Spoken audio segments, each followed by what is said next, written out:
Compose, épisode 29. On est exactement à la période où les gens dont les grands-parents s'endormaient devant Sanchichi le jeudi soir sont à l'âge d'aller voir des spectacles et du coup, dans leur tête... Ils font l'association. Je suis l'équivalent de Alan Théo qui va à la God Save the 90s. Billy Crawford qui va dans Danse avec les stars. Oui, c'est ça, exactement. Je sais pas si... mais je suis dans une zone en ce moment où je suis toujours hyper étonné de voir à quel point les gens savent qui je suis. Parce que j'ai l'impression que j'ai jamais eu ça de toute ma carrière. Alors qu'à un moment, j'avais un late show, j'étais dans Sanchichi, je faisais une tournée par année, j'avais des chroniques, j'étais partout. Et j'ai l'impression que personne n'était au courant. Et là, j'ai rien foutu depuis 3 ans. Je crois que c'est ça, en fait. Je crois que les gens aiment l'idée de moi, mais pas quand je parle. Donc, si je ferme ma gueule pendant 4-5 ans, ils font comme « Ah, ouais, lui! » Donc voilà. Je pense que je suis vraiment comme un truc moche qui revient à la mode, quoi. Je suis le fluo, voilà. Je suis le fluo de la farce. Cette semaine, je suis très contente de recevoir Dan Gagnon. Dan, il est humoriste, auteur, présentateur et chroniqueur. Ensemble, on a parlé de sa carrière de hockeyeur professionnel qui n'a jamais commencé, de la première fois où il est monté sur scène, du fait qu'il est tout le temps en train d'écrire des blagues et qu'il écrit d'ailleurs aussi pour d'autres artistes, de son retour sur scène, de ce qu'il veut exprimer, de son envie de tout cramer, du métier d'humoriste, de la construction d'un spectacle, d'indépendance, de remise en question, de déconstruction. Et oui, on a parlé aussi de sa fameuse chronique sur la Coupe du Monde au Qatar. Je vous souhaite une très belle écoute.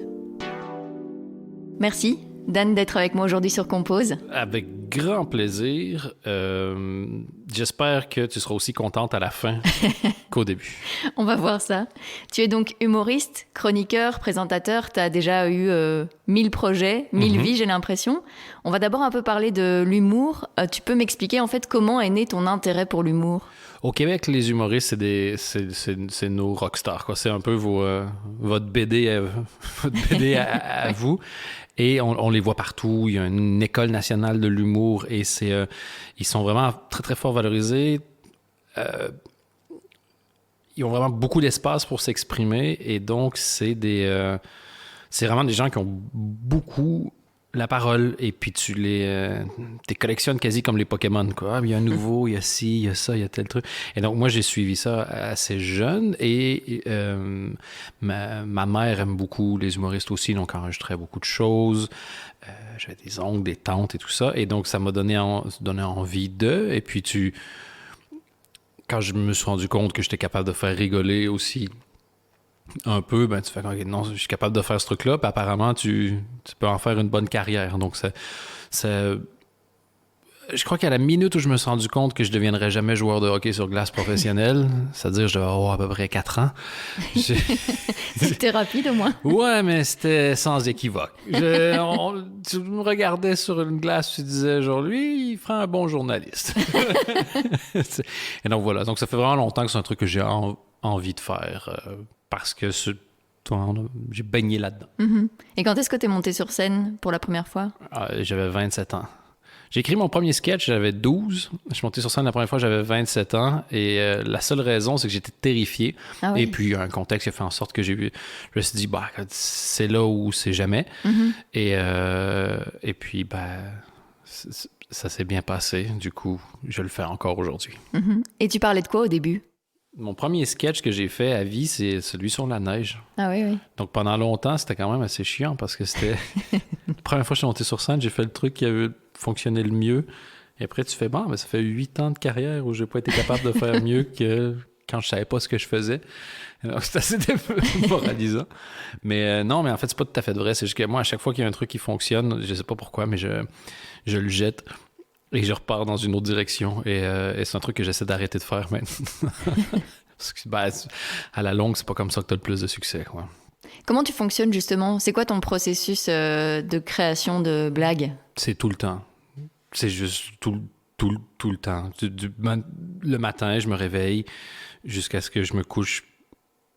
Tout le temps, j'écris pour d'autres. Donc, littéralement, j'ai activement en train d'écrire des blagues genre à mon ordinateur entre 25 et 40 heures par semaine. Ah ouais. Puis le reste du temps, il faut que tu les trouves. Donc, partout dans ma vie, tout le temps, je cherche des blagues. C'est un truc que...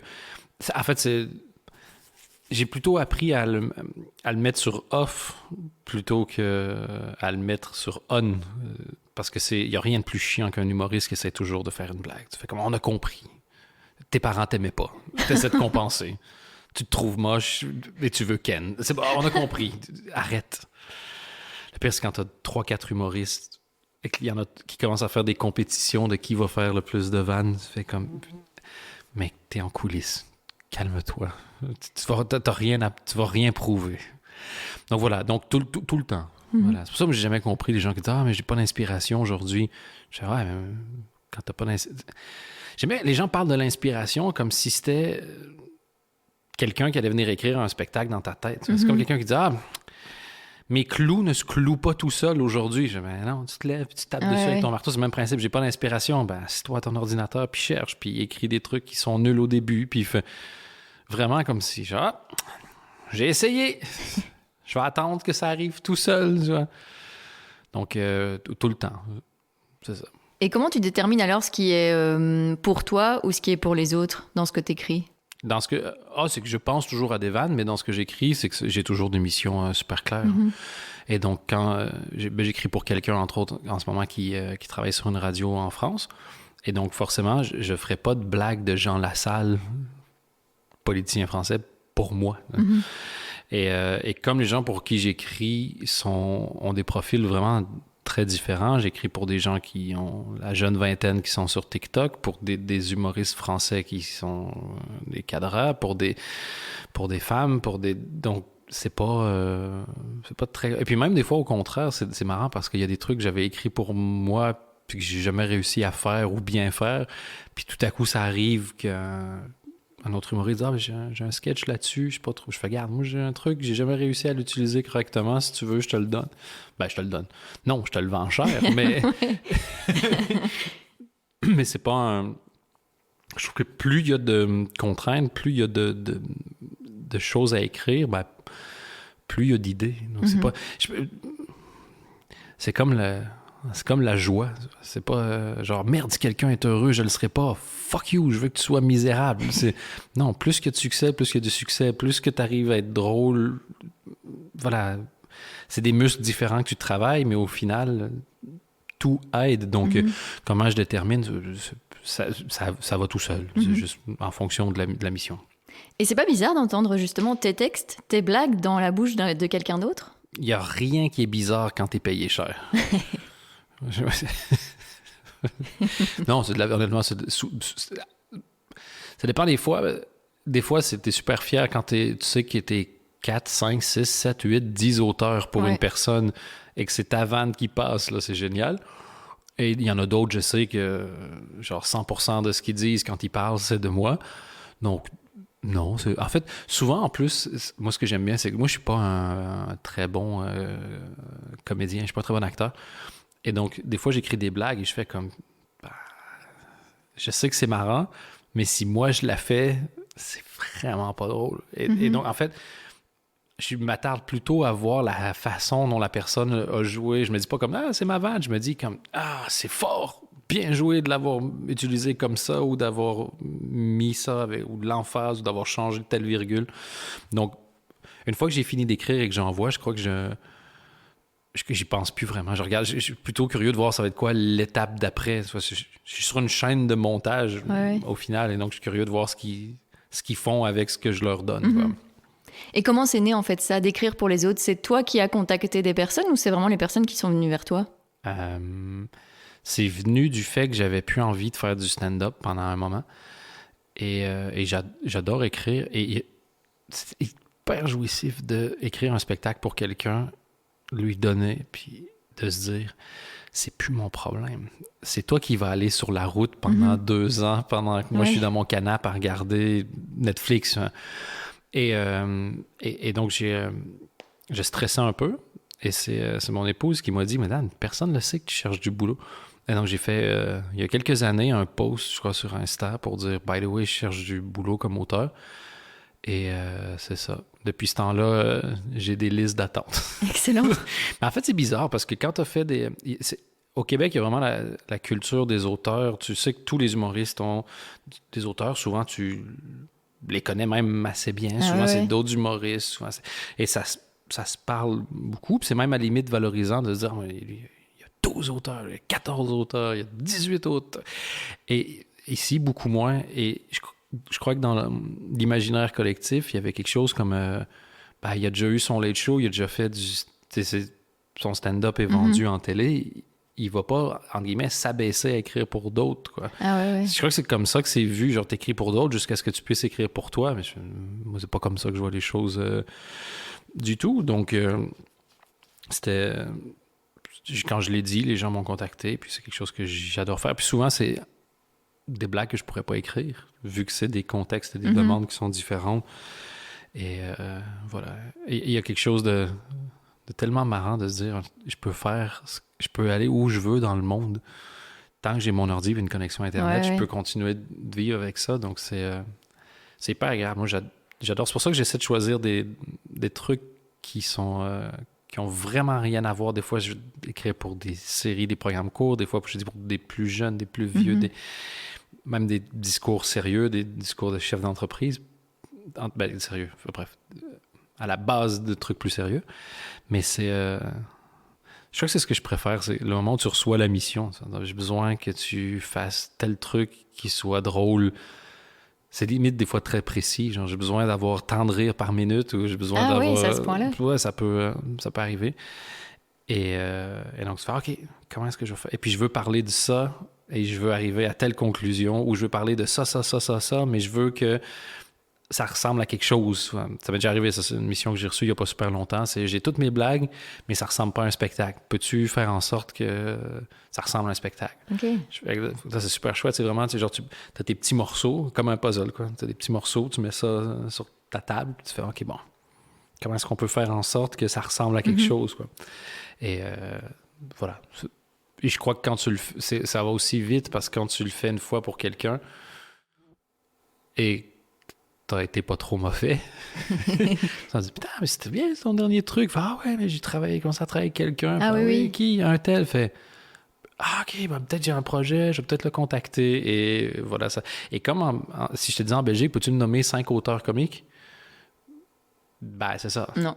Non, il y en a, mais ceux qui veulent le faire savent pas par quel bout s'y prendre. Et ceux qui cherchent un auteur ne savent pas vraiment où chercher. Donc, une fois que tu as dit que tu étais auteur puis que ça circule, c'est ça. Il y a du boulot et c'est fantastique. Et tu vas voir les spectacles que tu as aidé comme ça à écrire? En fait, je me sens obligé de le faire parce que ça me semble être la chose professionnelle à faire. Mais moi, j'aime pas sortir de chez moi. Donc, je le fais vraiment quand je me sens... C'est pas vrai. Des fois, c'est quand je me sens obligé, mais souvent, c'est... Ce qui se passe vraiment, c'est... J'ai envie d'aller le voir, mais tout ce que ça implique me fait chier. Donc, je vais y aller parce que je t'aime. Mais... fais un spectacle par 10 ans, pas plus. Pas plus, s'il te plaît. Et plus proche de chez toi aussi, comme ça, moins de trajet. Le plus proche possible. Le plus proche possible. Mais tu recommences là à monter sur scène. Tu es en train d'écrire aussi un nouveau spectacle, je crois. Tout à fait. Comment ça t'est revenu, cette envie? Comment ça m'est revenu? Bonne question. Je sais pas comment ça m'est revenu. Oh, si, je sais comment ça m'est revenu. En gros, j'ai arrêté parce que j'avais rien à dire. J'avais fait 4 spectacles en 5 ans. J'avais fait des chroniques, des podcasts, plein de trucs. Et je fais, j'ai plus rien à dire. Et je suis rentré au Canada. Et entre-temps, j'ai vécu d'autres choses. Je me suis intéressé à autre chose. Et je fais, il me semble que ça serait intéressant. Il me semble que ça serait intéressant. Il me semble que ça serait intéressant. Et il y a des choses que moi, j'ai envie de dire que je sais que j'ai personne à qui les vendre parce que personne ne veut dire ça. Donc, j'ai pas trop le choix de le faire moi-même, déjà. Et aussi parce que c'est quand même hyper agréable l'intensité que ça représente d'être sur scène à dire quelque chose que tu considères important en étant drôle. Et cette énergie-là de... Je sais que j'ai devant moi un public qui est venu pour me voir, donc a priori bienveillant, mais je sais pas si ce que je vais dire... En fait, si, je sais très bien ce que je vais dire. Il y en a la moitié à peu près à qui ils seront pas d'accord. Et j'ai m'arrangé pour le dire d'une manière où soit ils vont tellement rigoler que ça passe, ou que deux, à la fin, ils vont se dire comme « Putain, il a quand même raison. » Ouais. Et donc voilà, c'est ça qui m'intéresse. Et c'est ça qui fait que j'ai envie de remonter sur scène. Et mais il y a enfin, je t'ai revu récemment au Comedy Spot et il y a une vraie alchimie quand même avec le public. Enfin, ça marche quoi. Dès que tu montes sur scène, il y a des réactions, les gens te suivent, etc. Ça te manquait pas un peu ça aussi? Oui, mais pas. C'est chouette, mais pour être vraiment honnête, et ça va sonner bizarre là, mais il y a peu de choses dans la vie dans lesquelles je sais que je suis doué. Je sais que je connais bien le hockey sur glace, je connais bien la communication et je connais très, très bien la comédie. Ça veut pas dire que la majorité de gens me trouvent drôle. La majorité des gens ne savent pas qui je suis. Et dans ceux qui restent, la majorité ne me trouve pas drôle. Puis il y a une minorité de gens qui m'aiment, mais assez pour venir me voir. Ce qui est assez pour que je puisse en vivre. Mais les gens qui se déplacent et qui viennent me voir, pour eux, moi, je suis pas stressé avant de monter sur scène. Je le sais, pas quand j'essaie des nouvelles choses, mais quand ça fait 100 fois que tu fais un sketch et que le sketch marche, tu le sais qu'il va marcher. Il y a pas de... T'es pas stressé la 100e fois que tu fais des crêpes. Tu sais que la première peut-être va être bof, mais le reste va fonctionner. Et moi, c'est aussi une des raisons qui fait que j'avais envie de faire une pause, c'est qu'il n'y a pas non plus tant de plaisir que ça à dire quelque chose de juste de drôle, puis faire rire le public, parce que je le sais que ça va marcher. Donc moi, c'est pour ça et c'est aussi pour ça qu'il fallait que je fasse une pause. C'est que moi, ça commençait à m'amuser trop de jouer à perdre le public, justement. Parce que tu sais que tu es capable de récupérer. Et donc, tu fais, OK, bon, je sais qu'ils vont rigoler. Donc, qu'est-ce que je peux faire entre-temps? Mais ça devenait un peu contre-productif. Et donc, je me suis arrêté. Et depuis que je suis revenu, justement, c'est ça, j'essaie de me dire, OK, si je monte sur scène, c'est vraiment pour faire quelque chose qui a du sens et qui fonctionne. Là, en attendant d'écrire les nouveaux trucs, quand je monte sur scène, faire des extraits, c'est des trucs qui est les meilleures choses dans ce que j'ai pu faire en 10 ans. Et donc, je sais que ça marche. Mais au lieu de genre faire chier, comme je faisais avant, je me dis, tu sais quoi, entraîne-toi. Et donc, je sais que depuis que je suis revenu, je sais que ça marche beaucoup. Et il y a quelque chose de super bizarre. J'ai donc 39 ans, et tu disparais. Si tu disparais dans les médias, t'es oublié, mais en 5 secondes. 10 ans en radio, tu pars en vacances l'été, à l'automne, tu reviens, puis personne ne sait t'es qui. Et donc, moi, je suis parti 3-4 ans, et puis personne ne sait qui je suis, et c'est OK, je recommence. Mais en fait, il y a quelque chose où je crois que la génération des gens qui maintenant gèrent les soirées d'humour, c'est ceux qui venaient me voir ou quelque chose comme ça. Donc, il y a un truc où on fait comme « Putain, vous savez pas qui on a ce soir? » Moi, chaque fois, je fais « Mais calmez-vous, vous savez qui je suis. » Et dans le public, il y a un truc, je sais pas si genre... on est exactement à la période où les gens dont les grands-parents s'endormaient devant Sanchichi le jeudi soir sont à l'âge d'aller voir des spectacles et du coup, dans leur tête... Ils font l'association. Je suis l'équivalent de Alan Théo qui va à la God Save the 90s. Billy Crawford qui va dans Danse avec les stars. Oui, c'est ça, exactement. Je sais pas si... mais je suis dans une zone en ce moment où je suis toujours hyper étonné de voir à quel point les gens savent qui je suis. Parce que j'ai l'impression que j'ai jamais eu ça de toute ma carrière. Alors qu'à un moment, j'avais un late show, j'étais dans Sanchichi, je faisais une tournée par année, j'avais des chroniques, j'étais partout. Et j'ai l'impression que personne n'était au courant. Et là, j'ai rien foutu depuis 3 ans.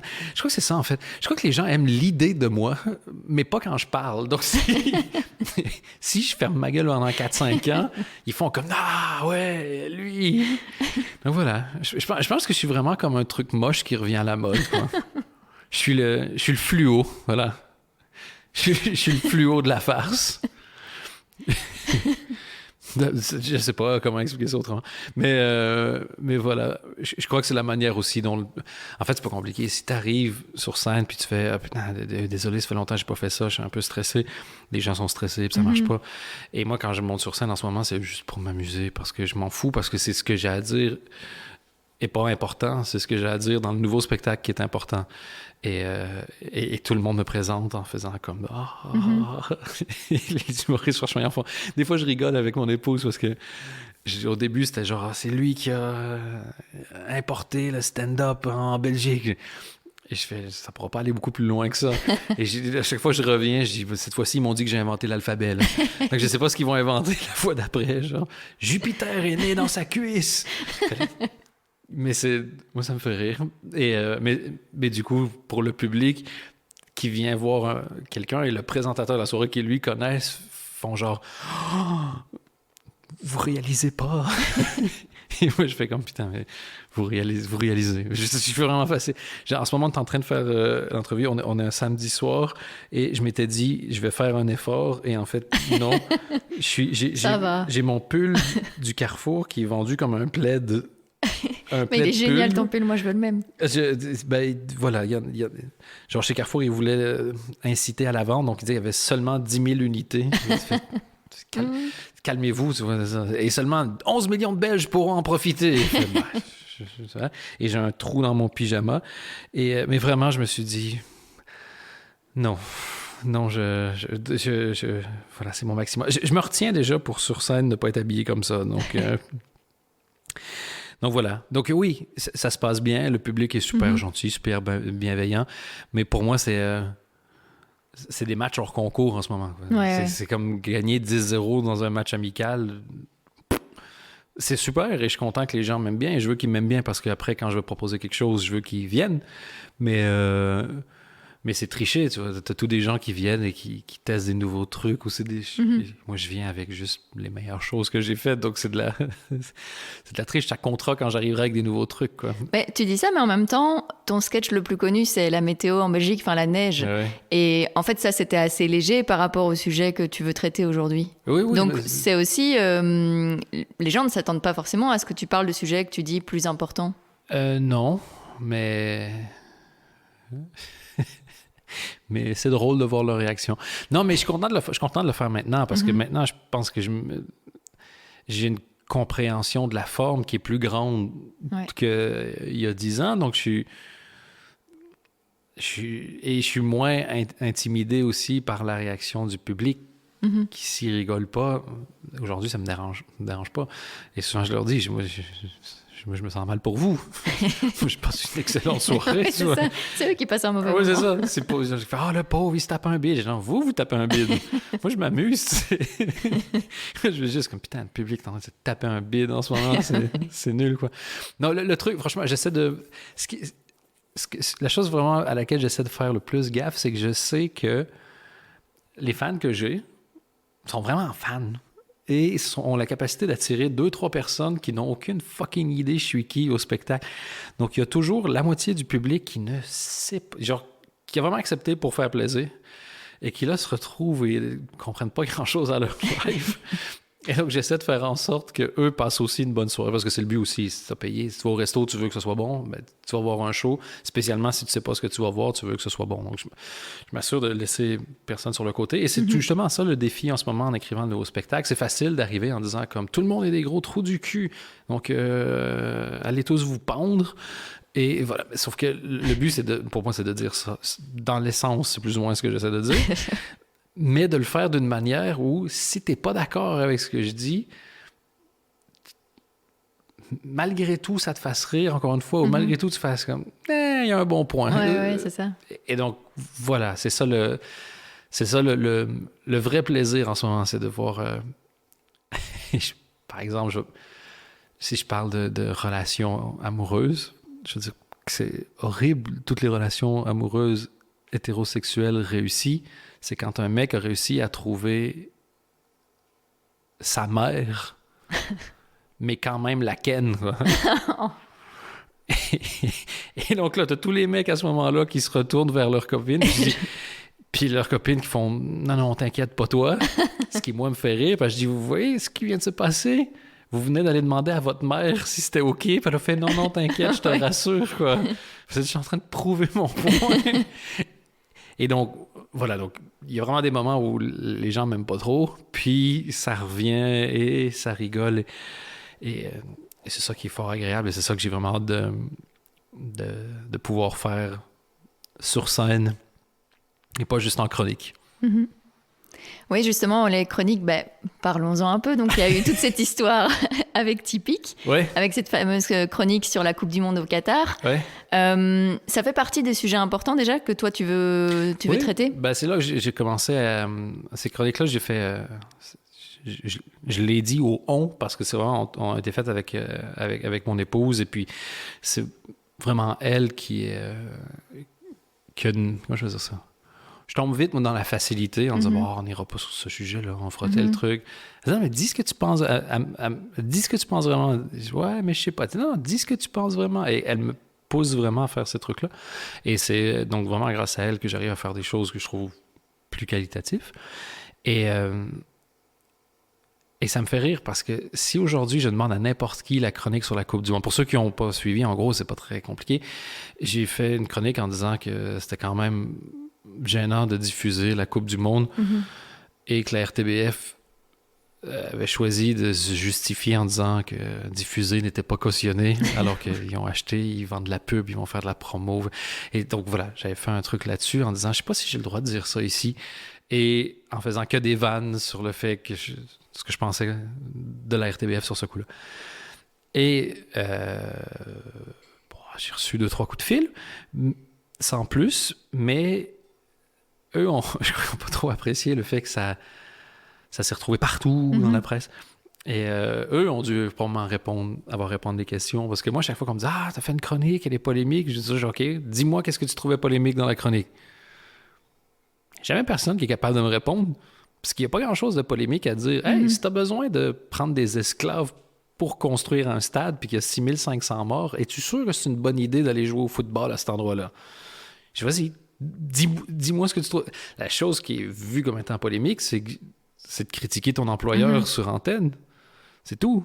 Mais la raison pour laquelle j'ai pas eu d'emmerde réelle, c'est que moi, j'attendais que ça. J'attendais que ça, qu'on m'appelle et qu'on me dise que j'aurais pas dû le dire. Je fais OK, c'est fine. Je vais pas aller dans ton bureau en parler par contre. Viens sur Instant, on fait un live. Dis-moi ce que tu penses que j'aurais pas dû dire. Vas-y, dis-moi là en live. Et si t'es pas capable de me le dire en live, j'en ai rien à foutre que tu me le dises en privé. Parce que ça veut juste dire, t'as raison, mais ça m'emmerde que tu l'aies dit. Ouais, c'est ça. Donc, franchement, encore une fois, si quelqu'un trouve quelque chose de polémique dans ce que j'ai dit, écrivez-moi. Personne d'autre. C'est comme ceux qui disent, on peut plus rien dire. Moi, j'ai plein de cul d'entendre ça. À chaque fois, quelqu'un me dit, on peut plus, genre en humour, on peut plus rien dire. Je vais dire, dis-moi un truc que tu peux plus dire. Et là, tu vois la face de la personne en face qui se décompose parce que c'est embêtant de commencer une blague parce qu'une fois deux tapettes qui se rend bien compte que ce qu'elle dit, c'est de la merde. Donc, vraiment, il y a des phrases qu'on est juste habitué d'entendre et qu'on prend pour vrai, mais dès que tu fais juste dire « explique-toi », il n'y a plus rien. Tu fais « Ah, chronique polémique. » Raconte-la-moi, la polémique. Et moi, il m'avait dit à la RTBF, il y a peut-être quelqu'un qui va t'appeler pour voir avec le recul ce que tu en penses. C'est pas arrivé déjà, mais t'es sûr que tu veux ça?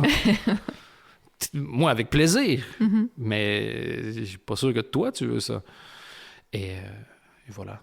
Et puis après ça, l'autre truc, ça s'est terminé, c'est simplement parce qu'il y avait on s'était pas mis d'accord pour fallait signer une convention, puis il y avait des points en tout cas on n'était pas d'accord, et il restait vraiment un point qui fait que j'ai pas signé. C'est eux voulaient garder mon salaire confidentiel. Parce que moi, confidentiel auprès de qui, du coup? Dans un contrat, c'était auprès de tout le monde, dans l'absolu. Ah ouais. Et il me disait, non, mais c'est pas nécessairement par rapport au public, c'est par rapport aux autres personnes qui sont pas payées. Les chroniqueurs sont pas tous payés la même chose. Je fais, ouais, c'est spécialement pour ça que je veux que mon salaire soit connu, comme les sportifs, comme n'importe qui d'autre. Moi, je suis dans l'équipe des gens qui reçoivent l'argent pour faire des chroniques. Je suis pas dans votre équipe. Je comprends votre intérêt à garder tout ça caché, mais moi, pas du tout. Et donc, il y a eu des allers-retours pendant des jours. Et je me dis, ils vont se rendre compte que de toute façon, mon salaire, il va être connu. Parce que soit ils font sauter la clause, je signe et je peux le dire. Soit ils font pas sauter la clause, je signe pas et je peux le dire. Donc, en gros, il va être connu, mon salaire. Donc, que tu veuilles ou que tu veuilles pas, il va être connu. Maintenant, est-ce que tu veux qu'il soit connu pendant que je fais encore des chroniques chez toi ou qu'il soit connu quand je fais plus des chroniques chez toi? Et je vous laisse tirer vos propres conclusions suite à ça. Et toi, tu as été très transparent, tu as organisé des lives Insta et tout pour parler de ça parce que c'est important pour toi justement que ce soit clair auprès des gens qui te suivent, tout ce qui s'est passé, parce que le raccourci c'était un peu, il a fait une chronique où il flingue la RTBF, entre guillemets, et du coup il est viré, quoi. Mais toi tu voulais que ce soit transparent? Dans l'absolu, mon vrai intérêt personnel, c'est que ça soit pas transparent, parce que tant que les gens pensent ça, j'ai l'air de celui qui est allé combattre tu vois? Mais c'est juste que c'était pas vrai. C'est plutôt ça, c'est pas vrai. Et il y a des gens qui militent vraiment. Parce que t'as pris un risque. Je fais, c'est quoi mon risque? Perdre une chronique qui me prenait beaucoup de temps versus ce que ça me rapportait, que j'ai pu, genre... Quand j'ai décidé de pas signer, j'ai décroché mon téléphone, puis genre la personne suivante sur ma liste d'attente, j'ai dit, j'ai du temps. J'ai pas perdu 1 centime une semaine dans l'absolu avec ça. Donc, non, c'était pas un risque. Mais la visibilité fait, genre sur je sais pas combien de sites de presse, 2 fois en 2 semaines, j'étais l'article le plus lu. Donc, je suis correct. Niveau visibilité, je suis OK. Et la raison pour laquelle j'ai voulu faire les lives, c'est pas nécessairement ça. C'est plutôt pour moi déjà. Parce que moi, j'aime bien, puis parce que ça me ramène du monde, puis que mon business, moi, c'est de vendre mes blagues au plus grand nombre possible. Et si j'ai une occasion d'augmenter le nombre de personnes, il y avait un intérêt, j'en ai profité. Mais aussi pour rappeler à mes amis humoristes que t'as pas besoin d'accepter de la crap de qui que ce soit si t'es pas content. T'es pas coincé dans quoi que ce soit. Et juste faire un... Genre, je prends un exemple, mais un de mes amis humoristes, P.E. Genard, a plus de fans sur Facebook, que le double d'ailleurs, que la radio sur laquelle il évolue. Donc lui, je sais pas, il est à combien? Quelque part entre 200 et 300 000, je crois. Et donc, même si tu ajoutes les fans Facebook plus les gens qui écoutent en live, lui, il est donc l'artiste et le diffuseur le plus important dans l'équation. Oui. Son pouvoir de diffusion est plus grand que la chaîne qui est un organe de diffusion. Et je trouve que ce rapport de force-là, c'est important de le rappeler aussi à tout le monde. Avant, c'était super mignon, tu étais un artiste, t'attendais qu'il y ait un producteur qui vienne te donner les sous pour faire ton truc, un diffuseur qui te diffuse, puis des gens de pub qui te permettent d'avoir de l'argent. Aujourd'hui, tu peux sauter beaucoup de ces étapes. Et bien, pour PA, justement, depuis qu'il fait ses vidéos, depuis la pandémie qu'il fait ses vidéos, ben, ses salles sont remplies. Mais ces salles sont remplies, du coup, il a besoin de qui, toi? Ouais, c'est il clair. écrit ses blagues chez lui, il filme, il est capable de filmer ses trucs chez lui, il les diffuse, puis quand il fait des spectacles, les gens viennent parce qu'il a fait de la promo sur Facebook. Ben... C'est important de rappeler aux autres que tu as besoin de lui, il n'a pas besoin de toi. Ouais. Et tu as des chaînes, moi, j'ai déjà entendu des histoires avec des chaînes qui veulent démarrer sur telle et telle plateforme et qui font venir des gens qui ont des millions de followers sur ces plateformes-là, mais qui leur font passer un casting. Et les gens en face font « Mec, check ta montre, quoi. On est en 2022, j'ai pas besoin de toi. J'ai pas besoin de te prouver quoi que ce soit. Toi, tu as besoin de me prouver. » Et quand t'as ça, t'as 2 intérêts à aller voir une chaîne. L'argent ou la visibilité. Le reste, pourquoi est-ce que il n'y a pas de...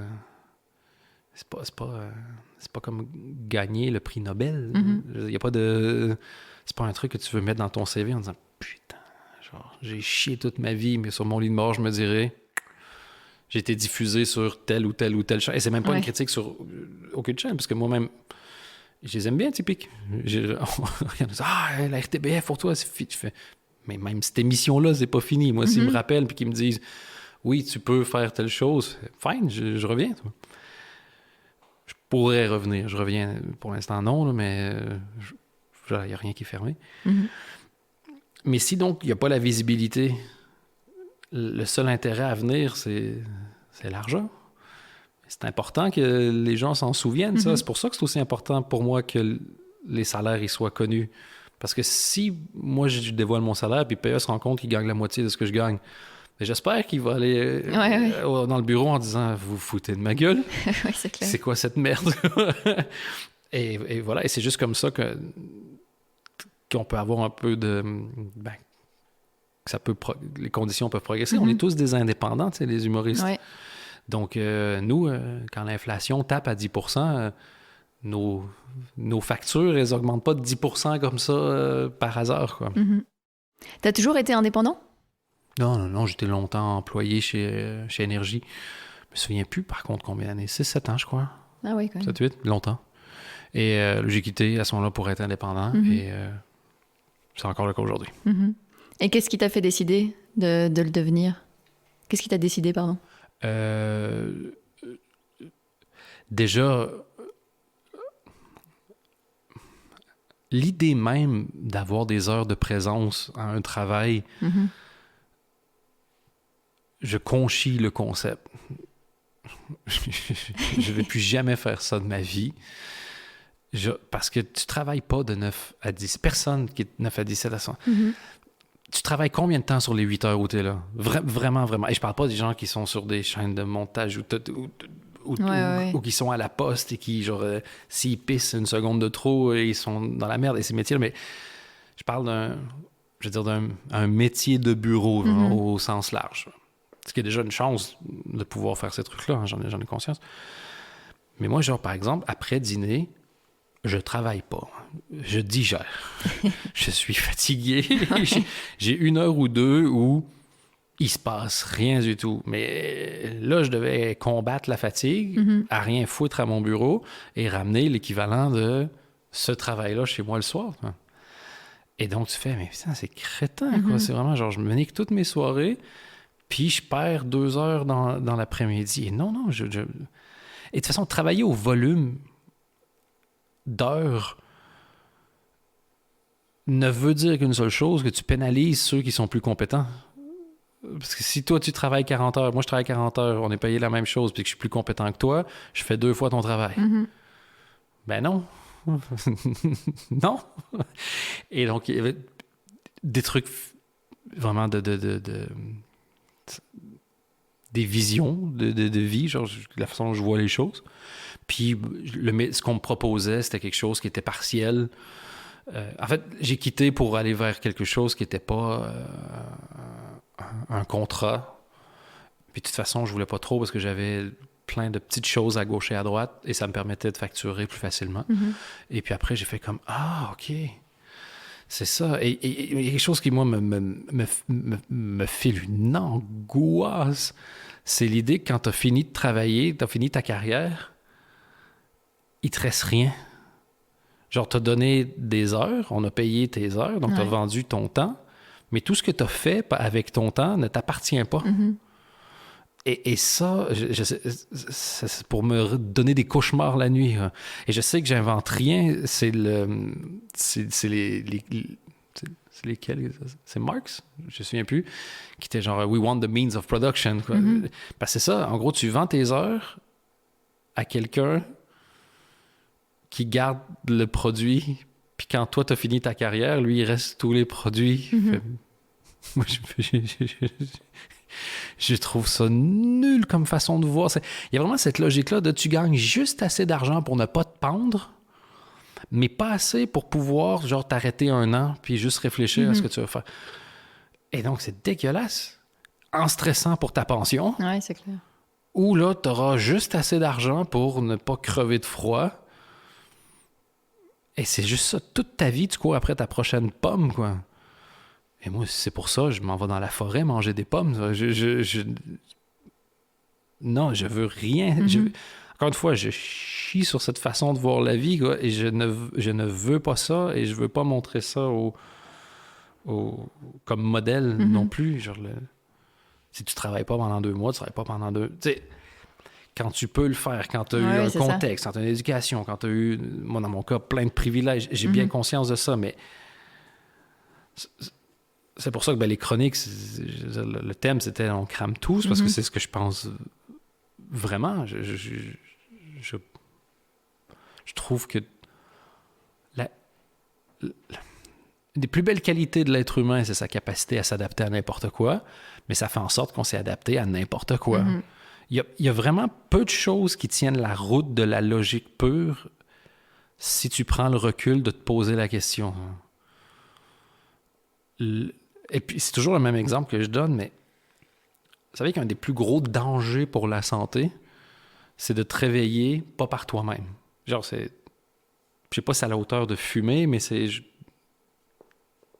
quelque part dans ce coin-là. 100% des gens ont un réveil. Ouais.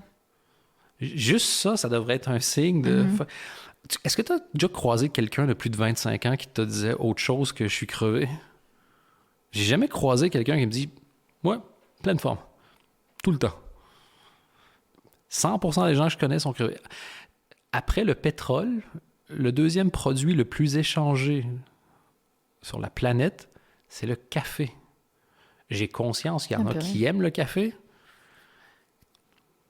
Je pense pas que c'est pour ça que ça arrive au numéro 2. Ouais, non. C'est parce que les gens en ont besoin. Si tu as besoin d'oublier que tu es fatigué, c'est au minimum parce que tu es fatigué. Et ça veut dire que ça va pas. Parce qu'on n'a pas toujours été fatigué. C'est ça le truc, c'est qu'on n'a pas toujours été fatigué. On n'a pas toujours été comme ça. Mais l'espèce de course en avant... Enfin bref, je m'arrête là parce que sinon, je vais juste citer le livre Sapiens, qui est absolument merveilleux, au complet. Mais en gros, avant qu'on se sédentarise, on était par groupe de 45, on travaillait 3-4 heures par jour pour trouver de la bouffe, puis après ça, on chillait avec nos amis.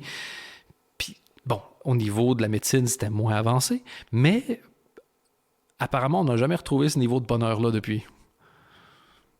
Donc, on crame tout. Mais tout ça, tu t'en étais rendu compte déjà avant ou c'est vraiment aujourd'hui que tu as conscience de tout ça et que finalement tu construis un peu ton quotidien de la façon dont tu le souhaites, quoi? Pour moi, c'est un long truc et le mérite revient... je pense que moi, à la base, je suis né avec 2-3 trucs qui font en sorte que j'ai pas de difficulté à ce qu'on me dise que rien fait du sens ou que les plus grands défenseurs du système, c'est les victimes du système très souvent parce que comme un parent qui maltraite son enfant, il va se battre pour les 2 jours dans l'année où il reçoit un truc positif. Moins t'en as, plus t'en veux. Et je crois qu'il y a vraiment cette logique-là de... Très jeune, une fois, je me suis dit, putain, mais la première personne qui a dit aux gens, il faut se brosser les dents 2 fois par jour. Tout le monde a dû lui dire, mais qu'est-ce que tu casses les couilles? On n'a jamais fait ça de notre vie. On a toujours été très bien. Parce que tout le monde qui te dit ça, fait non, mais moi, j'ai pas eu ça, mais je suis très bien. Je fais, Jérôme, je la vois ta vie. T'es pas très bien. Genre, je m'en suis bien sorti. Tu t'en es pas bien sorti. T'es pas heureux, Jérôme.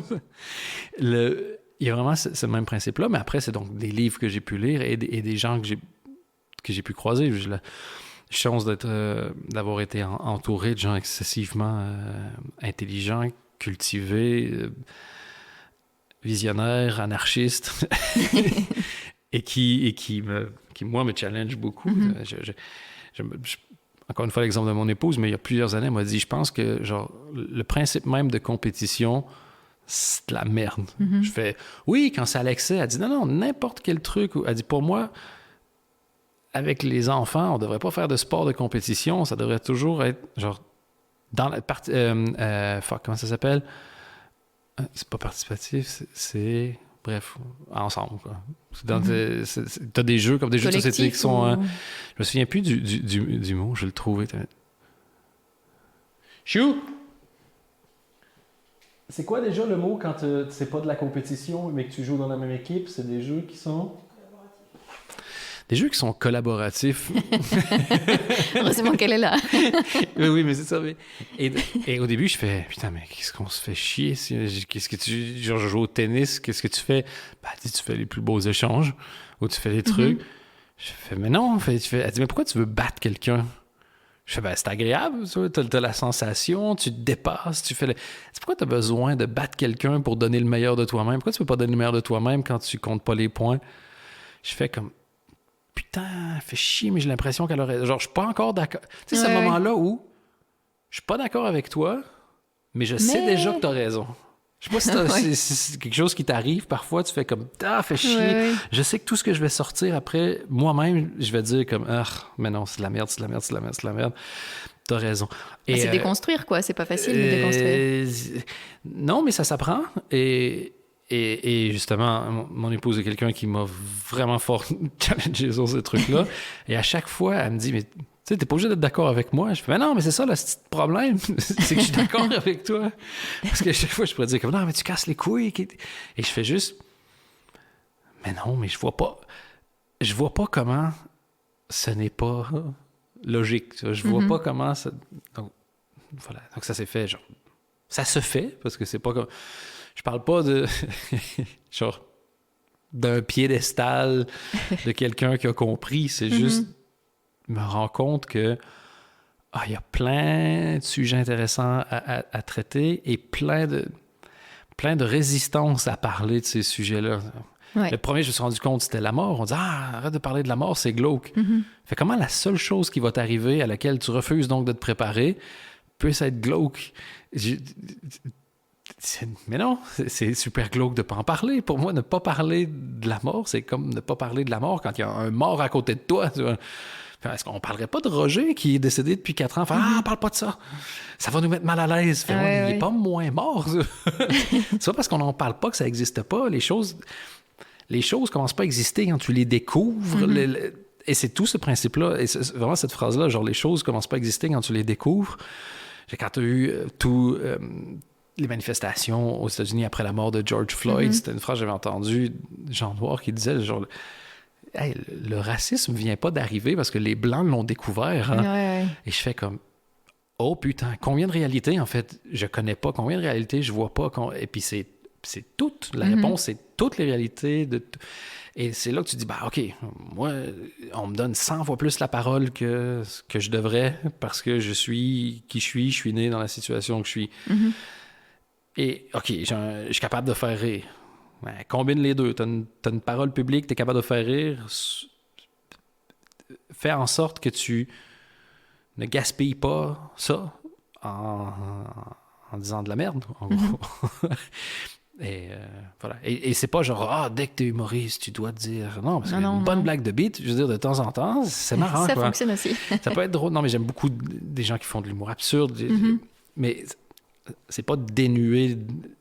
Et c'est pas même moins important. Je pense que c'est même... Moi, mon humoriste préféré de tous les temps, c'est Mitch Hedberg, qui faisait énormément, au final, d'absurde, mais je trouve ce qu'il faisait super brillant et au final intéressant et très, très, très, très utile. Et des gens qui font de l'humour engagé où tu fais comme... T'es tellement pas drôle que ce serait mieux que tu fermes ta gueule, en fait. Genre, je t'écoute, j'ai envie de polluer. Il y a des gens comme ça, vraiment, tu fais comme... Tu redis encore une phrase, mec, je m'achète un Hummer. Alors que j'aime même pas ça. J'ai pas les moyens. Mais j'ai juste allé... Je vais aller déverser du pétrole dans une source d'eau potable. Donc voilà, c'est ça. Donc ça s'est fait progressivement parce qu'il y a des gens qui sont beaucoup plus que moi autour de moi qui ont eu la patience de m'expliquer certaines choses et de m'expliquer que ce que je suis... Comment être utile, je pense. Et quand je dis comment essayer d'être utile, parce que je dis pas que je suis utile, je dis que j'essaie. Parce qu'un jour, on a mis comme commentaire, genre, il dit qu'il essaie d'être utile, il a pris, genre, il faut un peu avoir la grosse tête pour dire ça. Et je fais, non, il faut être con pour pas dire ça. Qui dit, genre, non, ce que je fais, je sais que c'est nul. Oui, c'est ça. Mais putain, non, moi, ce que j'essaie, là, c'est d'être moyen. Why? Pourquoi est-ce que tu essaies de... Qu'est-ce que tu fais avec ta vie, c'est ça? Et en fait, c'est ça, je crois que Personne ne comprend les mots qu'ils utilisent, en fait. Tu sais, quand tu y penses 2 secondes, il faut avoir un gros coup pour dire que tu essaies d'être utile. C'est vraiment crétin. Mais c'est pas aussi la facilité d'Internet, des réseaux sociaux, de balancer des trucs comme ça? Les gens étaient cons avant Internet. Ils n'ont pas attendu. Oui, mais ça n'a pas aidé. Ben, je sais pas si ça a changé quoi que ce soit. Moi, je suis team... Tout le monde est con. Genre, moi, hein? Mais vraiment fort.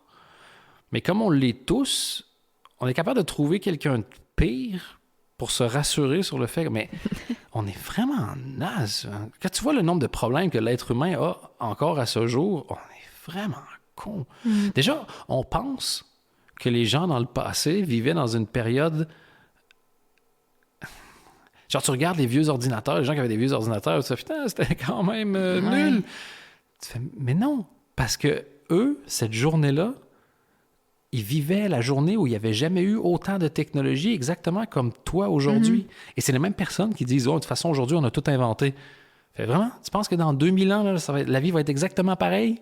Alors que les inventions sont fucking exponentielles et les changements sont de plus en plus rapides. Toi, tu fais comme, non, on a déjà tout fait. Mais c'est pas parce que ton cerveau a la créativité, genre d'une crotte de nez, que les autres sont aussi cons que toi. Tu vois.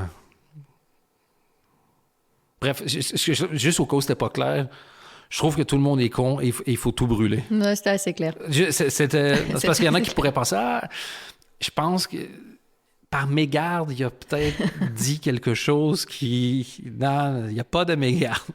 C'est ce que je pense. Je pense que la pollution, c'est très bien, en fait. Je pense que la pollution est enfin la solution à tous nos problèmes. Pour exterminer tous les cons. Non, mais tout le monde. Tout. Parce que quand tu veux sauver la planète, entre guillemets, tu ne veux pas sauver la planète. Ah non, mais ça, il faut nous enlever, ça, c'est clair. Non, mais les gens qui disent « Ah, mais il faut arrêter de polluer, c'est la planète. » La planète va très bien aller. Parce qu'un jour, on va suffisamment polluer, on va tous clamser, et la planète va s'en remettre, mais en 5 minutes. C'est nous qu'on essaie de sauver, encore une fois. J'ai vu un truc passer récemment, je sais pas, c'est sur Instagram, je me souviens plus du nom de la personne, ni du nom de la personne qui avait posté. Donc, je peux même pas donner du crédit à la personne qui n'a pas le crédit du truc. Donc, désolé. Mais il disait que l'humanité, si tu l'analysais comme étant une personne, on a toutes les caractéristiques du sociopathe, du psychopathe ou du sociopathe. Délire de grandeur, truc d'ego. Hey, on fait de la chasse parce qu'on veut réguler la nature. Oui. Qui s'en sort très bien toute seule. Est-ce que la nature peut juste genre prendre la parole 5 minutes pour dire excuse-moi, ouais, on est correct. On n'a pas besoin. T'as vu les milliards d'années où t'étais pas là? Ça tournait. Ben, c'est ça. Ferme ta gueule. Il faut quand même être loin. On a inventé le concept d'animaux ou d'insectes nuisibles. Il ne faut pas avoir peur de la senteur de son cul pour dire ça. Quoi. Nous, quand on est débarqué en Amérique du Nord, il y avait, c'est quoi, 6 ou 8 rongeurs de la taille des chevaux, genre d'un gros chien ou d'un petit cheval. Nous, alors qu'on est chétifs, je sais pas, on les a... Est-ce qu'on a déjà fait le compte du nombre d'espèces qu'on a simplement éradiquées tout seul? Et c'est pas les plus petites. On s'est occupé de tout. Les mammouths. On est des génies pour ça. Et on fait comme... fucking moustique. Ça. J'ai vu dans un magasin de jouets pour gosses aujourd'hui un truc genre... intéresse-toi à la nature avec cet aspirateur à insectes. Oh. Tu dis, c'est fini, en fait. On n'a plus de... Il n'y a plus d'espoir. Non, mais on fait même plus semblant, quoi, d'avoir un aspirateur à insectes. C'est quoi, genre, avec ton scalpel à SDF, le prochain, tu vois? Apprends la biologie avec ton petit scalpel pour clochard. Aspirateur, c'est genre, apprends à pêcher à la dynamite, tu vois? Et je dis ça, et je suis un putain d'hypocrite parce que je pollue, je mange la viande et je suis une énorme bouse, tu vois. Mais aspirateur à insectes avec... Tu sais, nos magasins où on vend du poulet, le logo, c'est un poulet qui fait un thumbs up, quoi.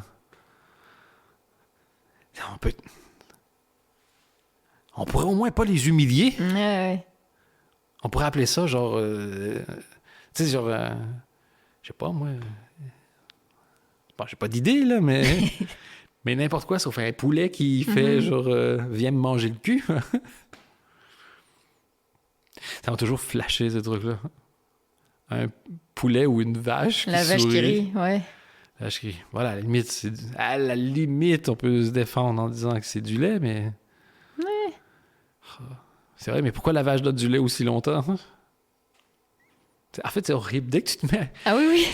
La soie, on pourrait attendre que les chenilles aient fini de sortir, mais ça va pas assez vite. Donc, en fait, il y a un système où on prend tous les vers à soie, quand ils sont encore dans le truc, et on les crame pour créer des perles. Ouais. On s'est rendu compte qu'ils injectent des hormones de stress à des huîtres parce que c'est une réaction de stress. Ce qu'il faut comme abeille pour une goutte, je crois que c'est, je me souviens plus du nombre d'abeilles, toute une vie pour une goutte de miel. Le rouge dans le maquillage, entre autres. On n'a pas trouvé de meilleur rouge qu'un insecte qu'on écrase. Les nuggets, pour arriver à faire les nuggets, ben en fait, c'est chiant. Donc, on met les poussins au complet dans les trucs, puis on les bleach ensuite. Et récemment, en France, on a refusé de voter une loi pour rendre ça illégal. Ouais. Parce que c'est chiant, sinon. Mais je veux dire, la liste est... au procès... En fait, c'est ça qui me casse les couilles.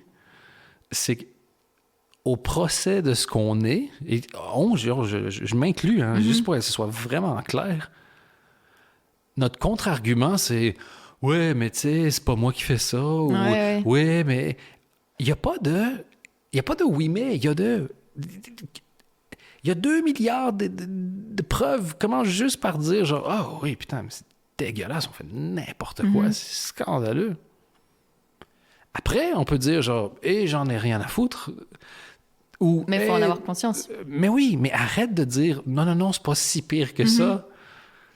Oui, tout est dégueulasse. Tout est dégueulasse. Oui. Point final, quoi.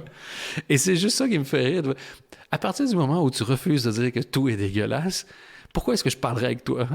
Pourquoi est-ce que ton opinion sur les bitcoins aurait une quelconque valeur si tu trouves que le reste, ça va? Tu sais,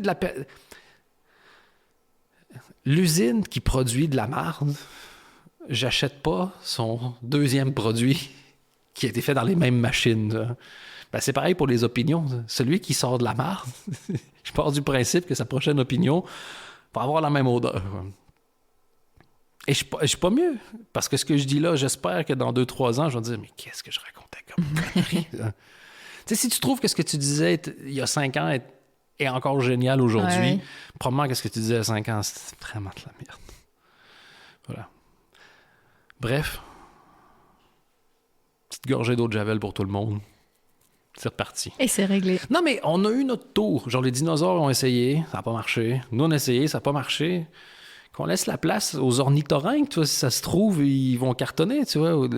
Laissons la place aux suivants. Il y a quelqu'un qui va s'en sortir mieux que nous. Nous, on a fait des trucs, quoi. On a inventé des trucs qui étaient pas mal. Ça. Genre, la flûte traversière, ça va, quoi. C'est vraiment un bon exemple. Mais à côté de la flûte traversière, on a fait 2-3 trucs qui étaient pas ouf, quoi. Avant qu'on ne disparaisse, du coup, revenons un peu à toi. C'est quoi tes futurs projets? Parce que déjà, il y a eu tous les podcasts que tu as fait avant. Tu as commencé en 2012, donc c'était vraiment avant que ça devienne un peu tendance, entre guillemets, les podcasts. Il y a aussi eu donc, le Late Show, il y a eu les chroniques à la radio, il y a eu la présentation. Tu as envie de faire quoi maintenant? J'aimerais savoir un comedy club, mais pas tout de suite. Dans 10 ans, j'aimerais savoir un comedy club. Et où? À côté d'où j'habiterai. Moi, je me déplace plus. C'est fini.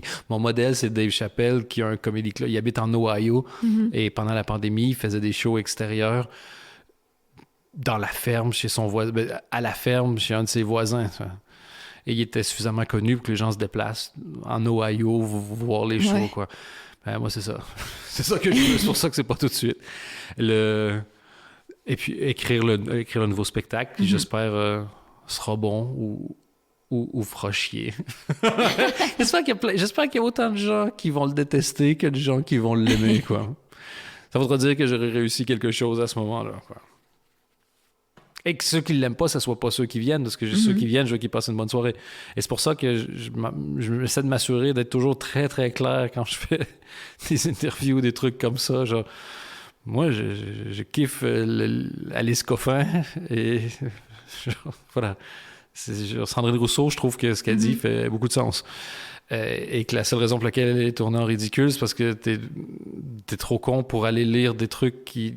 Quand elle disait, le barbecue, c'est vraiment un truc, quoi, de... c'est un problème de mec, tu vois, qui... J'ai su après, parce que quelqu'un avec qui je travaille le racontant en radio, Schwarzenegger avait dit ça il y a 10, 15, 20 ans, je sais pas trop quoi. Jamais personne ne l'a emmerdé, tu vois. Non. Et là, Sandrine Rousseau fait « Ah, quel con! » Et donc voilà, donc je veux vraiment, avant de venir voir mon spectacle, sache ça. Et tu vas passer une mauvaise soirée. Ne viens pas. Les autres, je pense qu'on va bien s'amuser. Et tu vas parler de quoi dans ce spectacle? Principalement de ma bite. Non, je m'excuse. Tout ça pour ça. Ouais, c'est ça. Ça faisait juste rire d'avoir 1 heure de blablabla.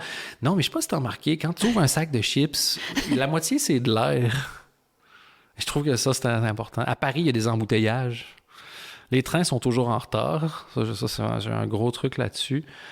Nos politiciens qui nous montent. Ça, j'ai vraiment un truc là-dessus. Évidemment, les différences entre les hommes et les femmes. Ça, je pense que ça, c'est important. C'est comme si on venait de 2 planètes différentes à quelque part, quoi. Enfin, bref, il y a peut-être un truc Mars à creuser et là-dessus. Bon, par exemple, je sais pas, j'ai pas creusé plus loin pour l'instant. Et voilà, c'est pas mal les thèmes qui me tiennent le plus à cœur. Le fait que les vieux, peut-être des blagues sur les vieux et la canicule aussi, ça serait un truc, ça ferait du bien, je pense, de faire des blagues là-dessus. Ça n'a pas été touché beaucoup. Beaucoup de blagues sexistes qui se finissent par « Oh, ça va, je rigole ». Et où tu complimentes après les femmes, « Ah, mais on vous aime bien, les femmes. Hein, sans vous, qu'est-ce qu'on ferait? » Dans la cuisine. Ouais. Et des compliments après qui mettent juste les gens encore plus mal à l'aise, tu vois. Hein? Vous rajoutez de la beauté dans ce monde. Fait que, qu'est-ce que tu... Voilà. Et puis plagier aussi beaucoup d'humoristes américains en traduisant leurs trucs et en disant que c'est un hommage. Non, mais c'est un de mes vrais rêves, par contre. Je rêve de refaire un sketch de Gad Elmaleh qui n'est pas à lui, juste pour voir comment il va réagir. Je voudrais être poursuivi pour plagiat par quelqu'un qui n'a pas les droits de ce qu'il a fait. Est-ce que ça marche, ça? Rendre hommage à celui qui rendait hommage? En fait, j'aimerais ça le faire. Si un jour je joue, genre, je sais pas, je vais à Montreux puis on me dit qu'il est dans la salle, je pense que j'avertis personne et je change mon sketch. Je retrouve un des trucs qui étaient... Honnêtement, je sais pas lesquels ont été pris. Mais un où vraiment, tu vois que c'est... Tip-top. Momo, quoi. Ouais. Et je le fais. Juste pour voir ce qui se passe, quoi. Donc voilà, ça, c'est les thèmes que je vais aborder. Non, les thèmes que je vais aborder... c'est les thèmes que j'abordais dans les chroniques, c'est les thèmes c'est les thèmes dont tout le monde parle en ce moment. Voilà. Et cette chaîne Twitch, est-ce qu'elle va voir le jour? En fait, oui, mais là j'ai un truc, c'est que je suis à ça pour être monétisé sur YouTube. Et ça va rien changer. Parce que, genre, je mets pas de vidéos vraiment sur YouTube. Pour l'instant, il y en a. Oui, il y en a pas beaucoup. Non, il y en a pas beaucoup, mais c'est vrai qu'il y en a plus maintenant. Mais en fait, il y a mon spectacle au complet. Il y a Rose qui est sur YouTube gratuitement. Mais, et ça, c'est fou aussi, d'ailleurs, de mettre ton spectacle comme ça en accès gratuit. Qu'est-ce que ça change? Ce que tu veux, c'est que si les gens t'aiment, ils viennent te voir. C'est ça que tu veux. Et si tu peux être millionnaire en mettant un truc à vendre sur Internet, probablement que tu l'es déjà millionnaire. Et donc, ça change rien. Moi, je veux pas Je vais pas faire genre, non, check-le. De toute façon, en plus, moi, je veux dire, c'est facile pour moi de dire ça parce que je l'ai déjà vendu en télé. Donc, parce que c'est chiant. Si je le capte, je paye pour le capter puis je le mets gratuit sur Internet, wow, ça me botte moins, mais je l'ai déjà vendu en télé, il a déjà été diffusé en télé, j'ai déjà fait une tournée avec, j'ai déjà fait de l'argent avec. Donc, ouais, checkez-le.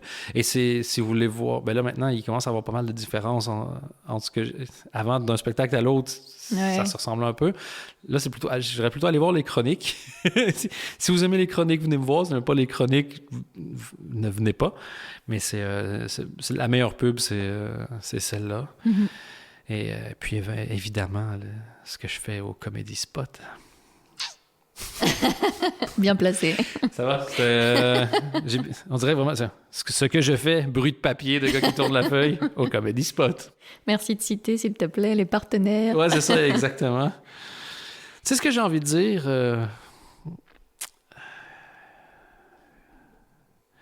Trois fois W. Et ça fait combien de temps que tu arrives à vivre correctement de tout ce que tu crées? C'est depuis que tu es indépendant? Enfin, directement, ça a été ou il y a eu vraiment une phase d'évolution? Bonne question, ça. J'ai commencé en 2000. La société existe depuis 2012. Donc, je dirais depuis 2012.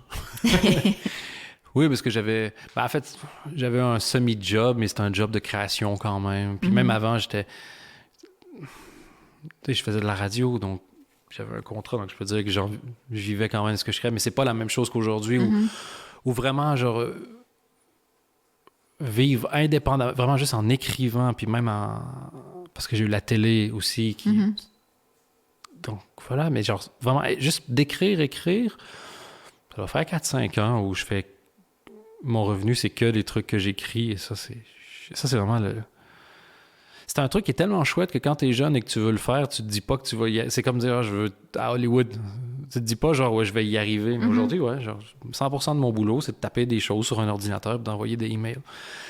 Et ça, c'est un luxe incroyable. Mais c'est cool de montrer que c'est possible aussi. Ah, mais c'est possible. C'est super facile, en plus. Les humoristes sont paresseux. Si vraiment tu veux être humoriste, tu peux, mais genre, en 2 ans, tu peux en vivre. Juste en vivre, en 2 ans, tu peux en vivre. Bosse, par contre.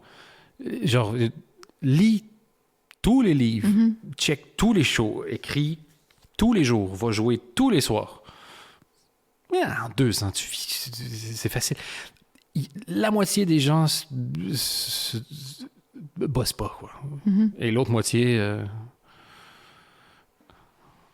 est une autre moitié. Non, il y en a qui bossent, il y en a qui sont bons, il y en a qui font des trucs. Mais en fait, il y en a beaucoup qui pensent qu'ils bossent. Mais n'importe quoi. Donner une idée, là. Vraiment bosser, t'es capable en tant qu'humoriste de produire 5 à 10 pages par jour de matériel. Voilà. Si t'écris puis tu fais pas ça, donc t'as pas 50, 60 pages par semaine, c'est pas grave. Mais la ligne de genre... Ça, c'est même pas extrême, 5 à 10 pages par jour. C'est un truc qui est... Dans les humoristes que moi je connais, d'où moi je viens et qui ont une carrière, c'est des trucs tout à fait genre normal, quoi. Ici, t'as beaucoup de gens qui vont boire des verres ou qui font des réunions ou qui brainstorment, tu vois, ou qui vont travailler au café. C'est pas parce que t'as acheté un Moleskine puis que tu bois un café dans un endroit qui diffuse... Je sais même pas ce qui diffuse dans les cafés, juste que t'es en train de bosser. Est-ce que tu sais où tu veux aller? Est-ce que tu sais c'est quoi la prochaine étape? Est-ce que tu sais où tu en es seulement toi? Est-ce que tu... Voilà. En fait, c'est super facile. Moi, quand je commence à travailler avec des gens, je leur pose genre 5 questions, mais c'est pas compliqué. Qu'est-ce que tu veux? Est-ce que tu veux arriver à 1 million sur TikTok? Est-ce que tu veux jouer 5 soirs par semaine? Est-ce que tu veux faire un max de thunes le plus vite possible? Qu'est-ce que tu veux? partir du... Genre, mais j'ai envie de réussir avec ma comédie. Ça veut rien dire, ça. Qu'est-ce que tu... Concrètement... Ouais, ça veut dire quoi, réussir pour toi? Ouais, c'est ça. Puis après, faire, mais non, mais je veux ça et ça et ça. Je fais, fine, mais c'est quoi le prochain? Parce que avoir une chaîne TikTok puis monter à 1 million, c'est pas si compliqué. Tu vois. Il existe en fait, la plupart du temps, quand je dis que je trouve que les gens bossent pas ou ils sont pas clairs sur ce qu'ils veulent, c'est mais j'aimerais ça avoir plus de monde sur genre mes réseaux sociaux. As-tu déjà tapé sur Internet, genre, comment avoir plus de gens sur... Ah non. Mais qu'est-ce que tu fais? Qu'est-ce que tu... j'aimerais ça, moi, courir un marathon. Je fais, ouais. Tu as été chercher des shoes? Fait, ah ben non, pourquoi? Pour rien, je te dis ça. Et je trouve que, voilà, donc si tu dis c'est gentil de montrer que c'est possible, mais c'est pas que c'est... En fait, tout est facile. La physique nucléaire, c'est facile. Moi, ça va être facile en 20 ans. Stephen Hawking, c'était en 5 minutes. Ouais. Mais tout est facile quand tu mets le nombre d'heures pour que ce le soit. La danse, c'est facile. Si tu fais... Est-ce que tu aimes ça assez pour avoir du plaisir quand tu es dans la... Au début, c'est facile. C'est comme quand tu t'inscris à la salle de sport. Les 3 premières semaines, c'est facile. Probablement qu'au bout de 10 ans, c'est facile. Mais entre les deux, quand tu auras joué 37 fois, quand tu seras en train d'essayer d'écrire ton 5e sketch, est-ce que tu auras encore du plaisir à le faire? Ou est-ce que tu vas ralentir le rythme? Ben, c'est ça. C'est là que tu vois des gens arriver puis repartir. Et moi, c'est pareil. Moi, quand j'avais plus envie de travailler pour faire des shows, ben, j'ai arrêté. Au lieu de dire, mais là, pour l'instant, je cherche... Non, je cherche shit. Tu penses... Genre, t'es pas capable d'arrêter ton cerveau de penser. T'es réveillé 16 heures par jour si tu dors 8 heures, ce que personne ne fait. T'as 16 heures de contenu par jour. T'es OK, ça. T'es capable de trouver 5... Tu sais, je donne un exemple super concret. Un show complet, à peu de choses près, c'est une 30aine de pages. Voilà. Tu changes de paragraphe à chaque punchline. Ouais. J'écris en Times New Roman 12 ou 13. Ça donne à peu près 30 pages. Ça donne à peu près entre 1 heure de show, en gros. 1 heure de show, donc tu as 60 minutes. Si les gens rigolent 4 fois par minute, c'est déjà pas mal. Ça veut dire qu'à toutes les... Pas 15 secondes, à toutes les 9-10 secondes, tu as un rire parce qu'il faut laisser le temps du rire. Donc, si à toutes les 9-10 secondes, tu as un rire pendant 1 heure, c'est incroyable. Ça veut dire que tu as besoin de 240 vannes qui fonctionnent. Si tu écris 1 vanne par jour qui fonctionne, ben, tu n'as même pas besoin d'1 année pour écrire un show. Et si tu en écris 5, ben, au bout de l'année, tu as 1500 vannes. C'est-à-dire que tu as 1 sur 7 que tu peux garder, puis 6 sur 7 que tu peux jeter. Est-ce que ça te semble si difficile que ça quand je te dis ça comme ça? Mais non. Ben, c'est ça. Ça ne l'est pas. Le secret, c'est qu'il n'y a pas de secret. Ouais, c'est clair. Puis, mais c'est pas toujours évident de trouver des sujets de vannes. Qu'est-ce qui t'intéresse? Il n'y a rien qui t'intéresse dans la vie? Fais ça, ça, ça. Écris là-dessus. Ouais, je sais pas si les gens vont trouver ça drôle. Les gens vont rire, se faire des blagues de pantoufles. Elles sont drôles. On s'en fout, ça. Et ça, c'est le même principe. Qu'est-ce que tu veux? Genre, je veux faire rire. Genre, je veux faire un show. Tu veux faire quoi avec ton show? Je connais quelqu'un qui, à ses auteurs, demande... Elle dit, moi, je veux des applauses. Et l'auteur qui travaillait pour cette personne-là, ça l'avait fait chier d'entendre ça. Parce que mais ça n'a pas de vision sur ces trucs. Moi, je trouvais ça génial. Elle, c'est ça qu'elle veut, c'est ça qu'elle demande, c'est ça qu'elle a, puis elle a une carrière qui fonctionne très bien. Et ça, t'arrives à le construire. Tu peux toi-même savoir quand les gens vont applaudir? Bah, jamais, avec certitude, mais disons que si avant je le savais 1 fois sur 100 000, aujourd'hui je le sais 1 fois sur 7, 8, 10. Et donc, ben, t'en écris 10. Donc, il y en a une qui va... Ouais. Puis ouais, il y a des trucs. Genre, si quelqu'un chante à la fin de son truc de chant, les gens vont applaudir. Tu sais, t'as des trucs pour tricher aussi, tu vois. Les gens vont applaudir. Si tu si tu te mets à parler, genre un personnage fait son truc, puis il commence à parler, il me dit, là, je commence à me prendre un peu la tête, parce qu'en fait, si je commence à... Puis il se met à parler vite, si quand tu t'arrêtes de parler vite, tu prends ta respiration, tu fais comme si tu étais essoufflé, les gens vont applaudir. Ah ouais. Et t'as plein de petits trucs. Comme ça. En fait, t'as des trucs pour tricher, puis t'as les vannes qui font juste... Et souvent, tu remarqueras, c'est pas la même chose. Les gens qui applaudissent, ça arrive souvent que des gens vont applaudir, mais qui sont pas en train de rigoler. Pour moi, les vraies grosses vannes, c'est celles où les gens rigolent et applaudissent. Et celles-là, elles sont vachement rares.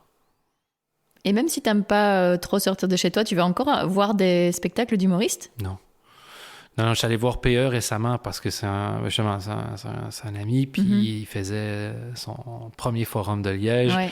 Il était sold out. Je crois que j'ai acheté, franchement, je devais être dans les 20 dernières places achetées. J'étais vraiment... Si je reculais d'une rangée, je tombais, quoi.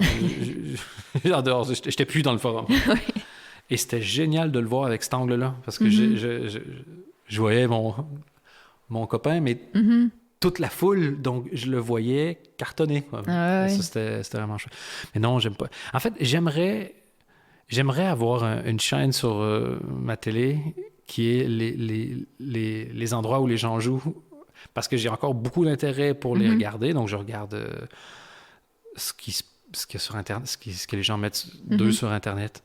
Mais sinon, non.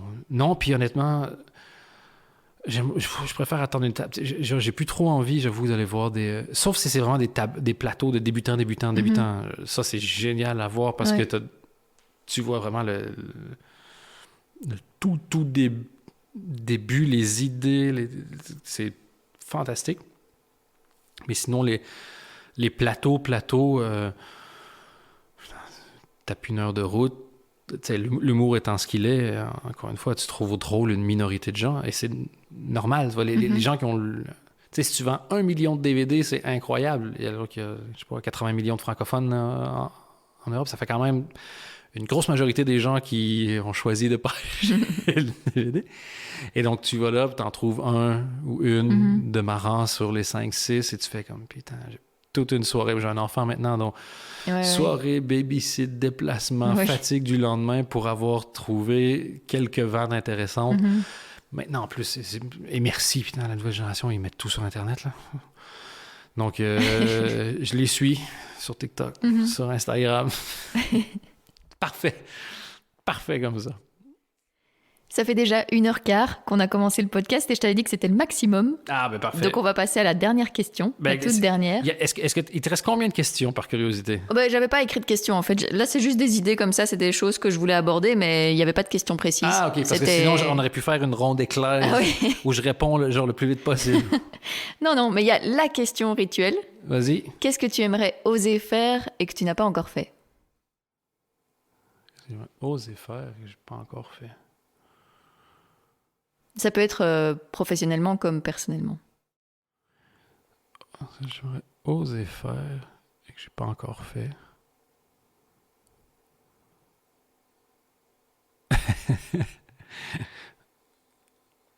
Envoyer chier des gens. Sortir des gens de ma vie, je crois. Voilà, je peux pas être plus sincère que ça. C'est quelque chose, même à 39 ans, t'oses pas encore faire ça? Non. Moi, j'élimine par absence, quoi. De moins en moins. Je laisse les trucs...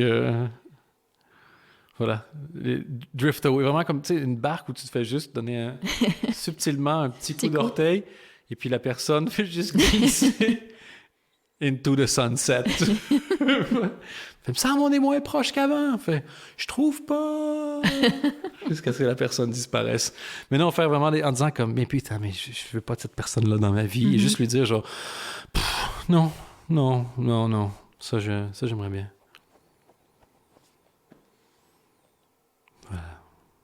Merci beaucoup. Merci à toi. J'espère que T'es aussi heureuse qu'au début du podcast. Tu vois? Toujours parce que, en fait, ça me fait rire parce qu'à la fin, en plus, les gens sont fatigués à la fin de n'importe quel exercice. Donc, ils font ravi de vous recevoir. Et à la fin, merci beaucoup. Moi, je suis très contente. J'espère que les gens qui l'écoutent le seront aussi. Ça, tu peux pas commencer. Non, tu peux pas. Comment je peux dire ça? Est-ce que tu as vraiment envie de plaire aux gens? Tu as déjà vu les gens? Non, Moi, je veux pas plaire. Je veux que le podcast plaise. C'est pas la même chose. Et pourquoi c'est quoi l'objectif avec le podcast? Moi, l'objectif, c'est faire reconnaître les gens qui sont talentueux et créatifs en Belgique et qui osent pour inspirer celles et ceux qui écoutent à oser créer aussi. OK. Et toi, personnellement, qu'est-ce que tu veux avec ça? Qu'est-ce que tu aimerais avec le podcast? Ce serait quoi le truc le plus génial qui puisse arriver? Qui soit écouté par un max de personnes et que des personnes se lancent et aussi que ça crée des collaborations. Et par exemple, ça a été le cas parce que PE a écouté le podcast que j'ai enregistré avec Lorenzo Mancini et lui a proposé de faire sa première partie après ça. Et genre ça, je suis trop contente d'entendre ce genre d'histoire, tu vois. Eh ben voilà. Voilà. C'est beau. Ouais. Merci, c'est vraiment chouette. Merci à toi. Merci, Dan, d'avoir accepté mon invitation. Je vous mets quelques liens pour le suivre dans les notes de cet épisode. J'espère qu'il vous a plu. Alors si c'est le cas, n'hésitez pas à laisser des étoiles sur Apple Podcast et Spotify et à vous abonner à Compose sur Instagram, Facebook et Twitter. Et si vous voulez soutenir financièrement ce projet, c'est aussi possible via Patreon et Utip. Et tout ça, ça m'aide vraiment beaucoup. On se retrouve dans 2 semaines pour un nouvel épisode.